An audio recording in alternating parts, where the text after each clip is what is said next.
Welcome to the show. You're listening to Green Hell, a Vietnam War podcast. Join me as I explore the history of the Vietnam War, remember the sacrifices and experiences of those who were there, and preserve those lessons learned and paid for through blood and unimaginable human suffering.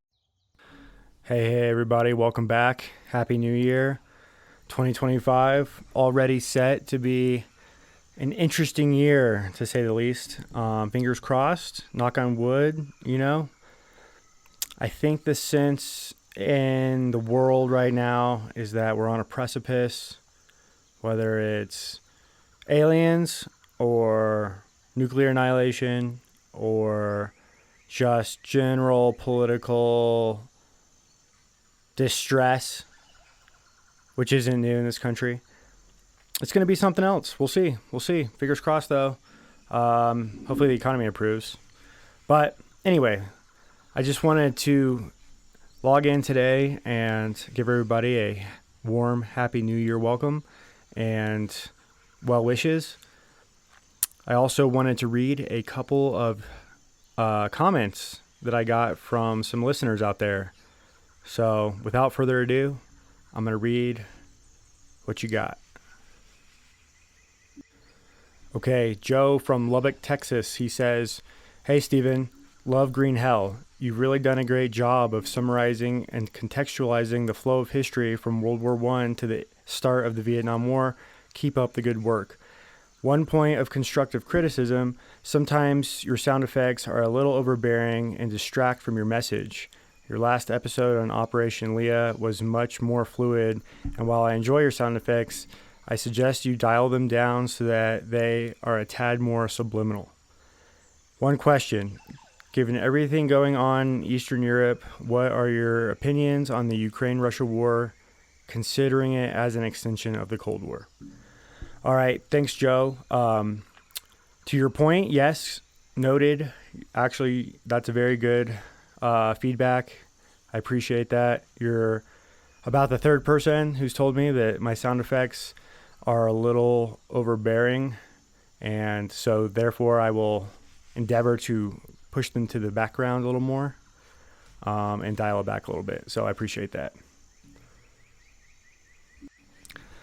All right, as for the question of the Ukraine-Russia war, ooh boy, that's a complicated question. If you ask me as an American citizen, I say I support Ukraine and I support the United States and I support NATO, and you can't just let the aggression that Russia has shown towards the sovereign state of Ukraine go unchecked. I believe that. I truly believe that. You can't just let that go unchecked. There has to be some pushback, and there has to be some severe pushback, which Russia has felt. However, all that being said, and me being a student of history, I think it is important to perhaps examine some of the circumstances, the history behind this conflict. And the history is pretty complicated, and there's a lot of propaganda that's going to spin it in one way or another. But the fact of the matter is that Ukraine was very, very closely aligned with Russia until obviously the Soviet Union, and then the early 2000s, there was an emerging question in Ukraine as to whether or not they were going to remain aligned with Russia or whether they were going to lean back towards NATO, right? From 2004 to 2014, there was a lot of internal speculation afoot in Ukraine.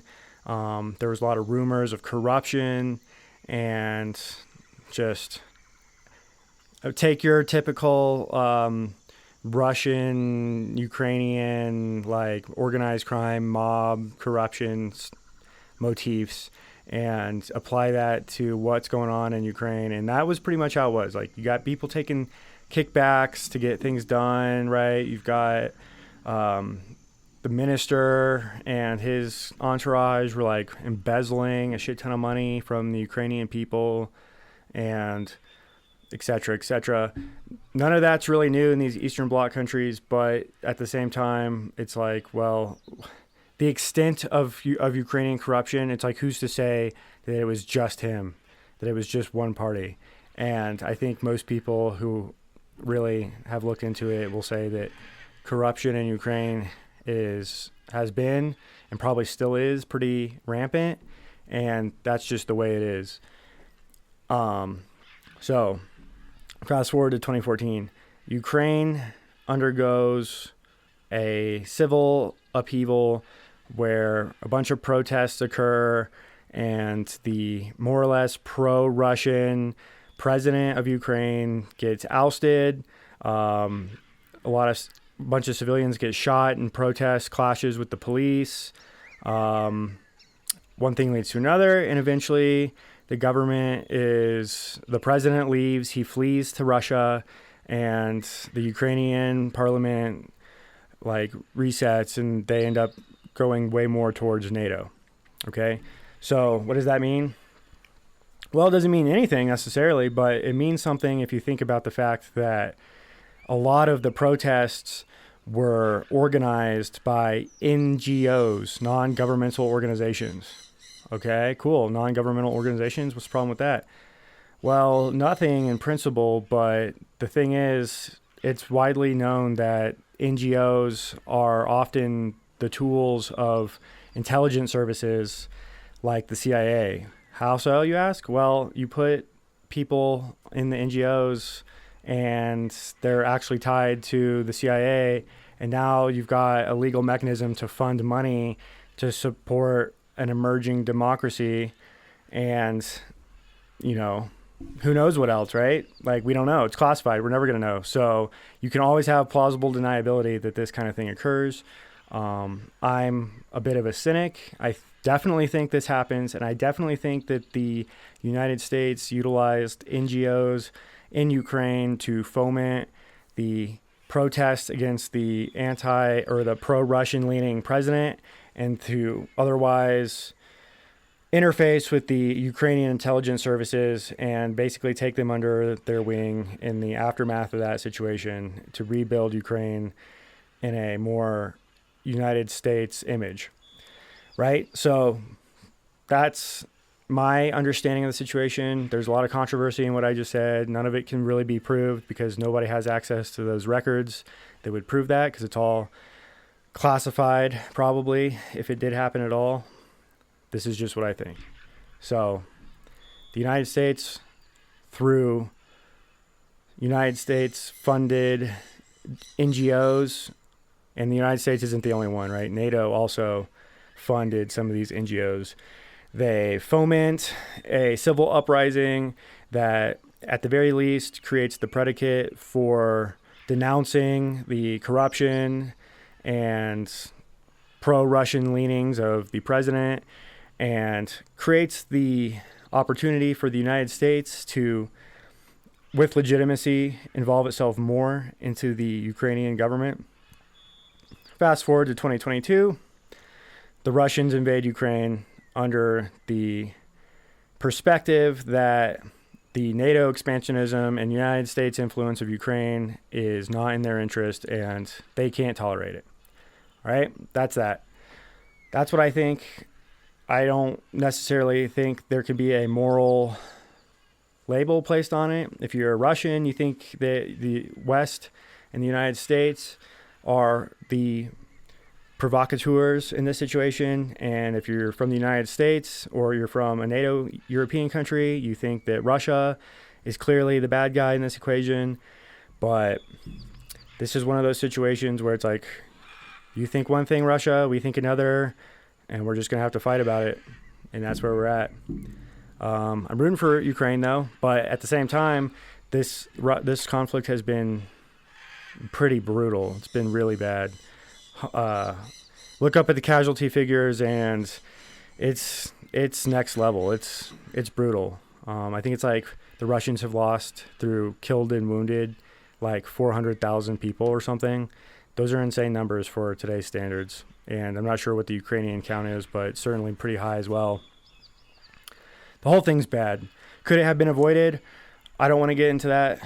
That doesn't do anybody good, because hindsight is always 20/20, right? But I'll leave that to the listener to do their own investigation. All right, moving on to the next question. Hello, sir. I appreciate your show as an entertaining recount of war history for the layman. However, I can't help but notice a hint of admiration for the Viet Minh. How has your opinion of the communist movement changed since you began studying for this podcast? Carl from your mom's house. All right, Carl. Nice. Good one. Appreciate the support. My admiration for Viet Minh. From a pragmatic perspective, from what they accomplished and for how they executed, I respect them, but I do not respect communist ideology. How has my opinion of communism changed? It hasn't. Communism is not good. Communism starts off as one thing and ends as another, and always screws the people it aims to help, or rather, it alleges to help. The people who get the most benefit from communism are the people in the inner circle, right? Who knows how big that inner circle is, but it's not the majority of the population. It's not the people, right? They say it's the people, but it's really not. It never is. And a lot of terrible, horrible, bad things, including famine and death squads, executions, political prisons, like a lot of bad things come from communism, and that's just the way it is. But do I respect the Viet Minh for their tenacity, their ability to organize and execute with extreme levels of will and grit against a superior military force? Yeah, absolutely. You got to respect it. It's just, they did it. They got their own country now. It took them 30 years of pretty terrible, brutal, horrible conditions and fighting to get it. And for better or worse, they got it, right? So, as they say, 'tis what it 'tis. All right, moving on. Third and final question from Gordon of Kansas City, Missouri. Mr. Comstock, thank you for your service. My father served in the Army as an SF comms guy in the late 80s and extolled a deep hatred for the FARC in Colombia. I can't help but notice similarities between the FARC and Viet Minh, but thankfully the FARC were mostly contained to the dense Colombian jungles. Do you have any thoughts on that conflict? Ooh, that's a good one, Gordon. First off, I appreciate your support. Thanks for the comment and thanks for the question. That's actually that's a good one. I might have to do some research on this one and create an episode, because a lot of people might not remember that in South America, there's actually a long history of the United States covertly or otherwise opposing communist uprisings. Guatemala is one of them. Panama knocked over Noriega. Colombia, obviously. Venezuela, more or less in the modern day, pretty much communist. And in the 80s, you got the Reagan times where there were several military operations, two of which Airborne Rangers, the 75th Ranger Regiment, participated. That was in Panama and Grenada. But not to get off topic, the FARC question. So I'll be the first to admit that I don't really know a whole lot about the FARC.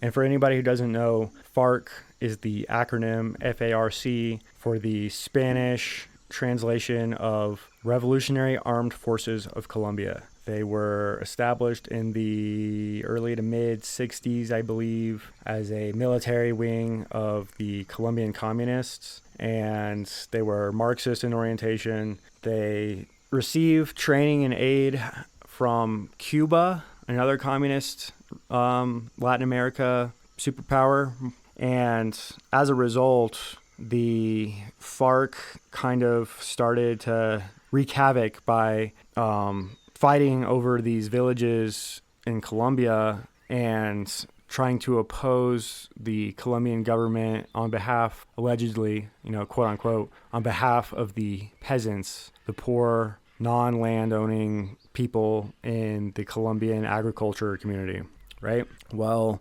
they fought guerrilla war against the government, and they utilized extortion, bribery, kidnapping, and the drug trade to fund their activities. And because they were operating out of such dense jungle terrain, like anything else, they became kind of a nuisance that couldn't be eradicated, despite the Colombian government's best efforts and including the United States involvement, allegedly, to some extent. I don't know how much, but it wasn't super significant other than, probably like material aid and probably some special operations that are, buried in the vault that we're never going to know about officially, right? But this was also during the time in the 80s rather, the United States was waging its war on drugs, the Reagan administration, and I think there's speculation that the DEA, and maybe this is documented, I'm not sure, but the DEA and other military organizations were helping the Colombians or otherwise engaging in direct action against the FARC. The FARC were fighting all the way up until even today, but the main FARC, as it was known, the main FARC organization splintered off in the mid 2010s, like 2016, I think. They splintered off, and some gave up arms, and the Colombian government made, agreements to basically pardon them of all combat activity and try to reinitiate them into society and put it behind them. Other FARC offshoots said, fuck that, we're going to fight to the death and we're not done being commies. So they're still out there. They're reduced. They're kind of like any terrorist organization, right? You stomp them down, but there's always some of them somewhere, and it's only a matter of time before they come back. So it's like picking weeds. You just got to keep picking them. You can't stop picking them. You're always going to pick them. They're always going to come back. That's the nature of communism. That's the nature of terrorism. That's the nature of radical Islam of all types. That's it. You keep picking the weeds, and you just keep coming back and keep picking them. And you hope you don't run out of money, time, or energy, because they're going to keep coming back. And they're hoping that you're going to stop so that they can overrun your garden. And that's it. One interesting thing to note about the FARC is that the FARC would kidnap children and basically indenture them into servitude and train them up as child soldiers, indoctrinate them in some hardcore militant Marxism in the jungles, and use them as soldiers. And if they live to become, a part of the military apparatus. And if they died, well, they were furthering the advancement of the communist agenda and the utopia, right? That's what always motivates this, is some vision of the future that outlives the present. But that's the fallacy in my book of communism. All right, well, I'm going to wrap it up. Thanks for tuning in, guys. I'll have another full-length episode coming down the pipe in the next 2 or 3 weeks, maybe sooner. Keep an ear out for that, and keep your comments coming in. I appreciate it. Any feedback, keep it coming in. And if you have a question, I'll read it on the air if it's a good one. All right, thanks, everybody.